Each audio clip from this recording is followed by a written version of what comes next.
ไผก็ถามว่าด้วยเหตุใดเป็นยังโสดว่าเฮานั้นเลือกลายโพดหรืออดคิดถึงแฟนเก่าบ่ไหวยอมรับว่าหักพังในครั้งก่อนเจ็บซ้ำไปหมดทั้งใจกับชีวิตที่มันเดียวดายถ้าปล่อยเอาไว้ต้องเหี่ยวแห้งตายโอ้ยมันเหงาเหลือเกินอยากมีบางคนข้างกันพอจะมีอยู่บ่คนที่ใจยังว่างสิขอยกมือขึ้นมาขอมือคนโสดจะใสอยู่ใสอยากมีแฟนใหม่จะตายแล้วนะเบื่อกับชีวิตที่ต้องอิสระเวลาเห็นเขาคู่กันขอใจคนโสดจะใสอยู่ใสจนมาเป็นแฟนคนนี้จะนาสวยหลังอาถรรพ์มีแต่ผิดหวังให้ผู้ฝันในโภภาพแท้เถิดนา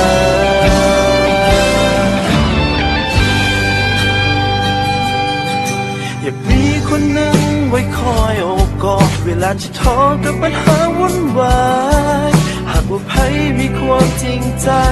ว่าต้องจำเป็นต้องดีเลิศเลอโอ้ยมันเหงาเหลือเกินอยากมีบางคนข้างกันพอจะมีอยู่บ่คนที่ใจยังว่างสิขอยกมือขึ้นมาขอมือคนโสดจะใสอยู่ใสอยากมีแฟนใหม่จะตายแล้วนะเบื่อกับชีวิตที่ต้องอิสระเวลาเห็นเขาคู่กันขอใจคนโสดจะใสอยู่ใสจนมาเป็นแฟนคนนี้จะนาสวยหลังอาถรรพ์มีแต่ผิดหวังให้ความฝันในโภภาพแท้ขอคนพิเศษจากคนหน้าจะรักษาแผลให้หายขาดจะให้เป็นที่สุดท้ายและจะหักเจ้าตลอดไป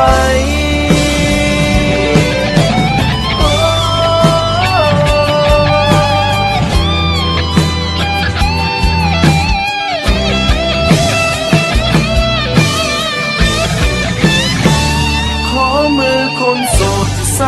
อยู่ใสอยากมีแฟนใหม่จะตายแล้วนะเบื่อกับชีวิตที่ต้องอิสระเวลาเห็นเขาคู่กันขอใจคนโสดจะใสอยู่ใสจนมาเป็นแฟนคนนี้จะนาสวยหลังอาถรรพ์มีแต่ผิดหวังให้ความฝันในโภภาพแท้เถิดนาสวยหลังอาถรรพ์เศร้าให้ผิดหวังให้คนนี้ได้พบหักแท้เถิดนา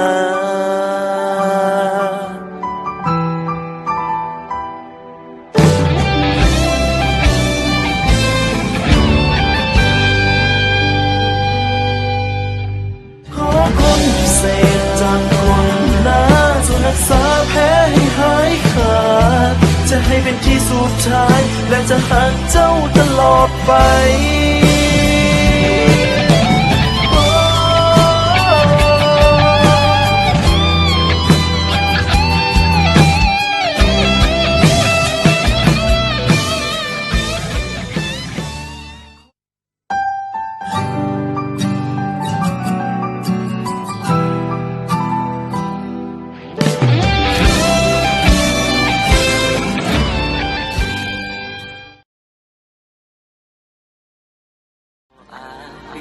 ใจ